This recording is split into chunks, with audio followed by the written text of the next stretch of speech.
Hello friend, मैं सुधा मिश्रा, मेरे YouTube channel में आप लोग का स्वागत है। आज मैं इलेक्शन के ऊपर एक गाना लेके आई हूँ। आप लोगों को कैसा लगे, अच्छा लगे तो लाइक करिएगा, सब्सक्राइब करिएगा और शेयर करिएगा, कमेंट करके बताइएगा कैसा लगा आप लोग को ये गाना। अब इलेक्शन आने वाला है, देखिए इसमें कौन बीमार पड़ रहा, किसको बुखार आ रहा, कौन लड़ने को तैयार हो रहा। आइल इलेक्शन धैलस बोखार, का करे सरकार, का करे सरकार।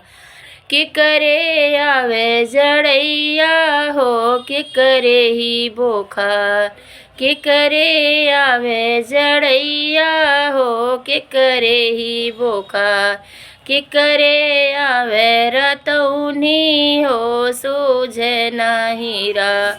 के करे आवे रतौनी हो, सूझे नाही रा।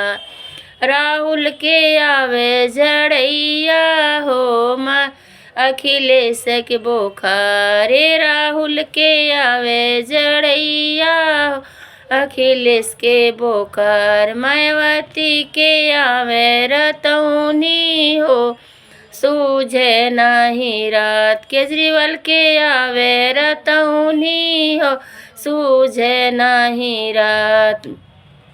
कैसे के छूटी जड़ैया हो, कैसे के बोखार रे, कैसे के छूटी रतौनी हो, सूझे नाही रा।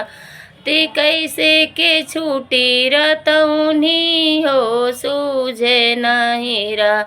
झाड़ू से छूटी जड़ैया हो, कढ़नी से बोखार रे। झाड़ू से छूटी जड़ैया हो, बढ़नी से बोखार।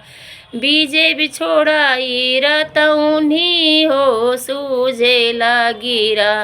बीजेपी छोड़ाई रतौनी हो, सूझे लागी रा। आइल इलेक्शन धैलस बोखार, का करे सरकार, का करे सरकार।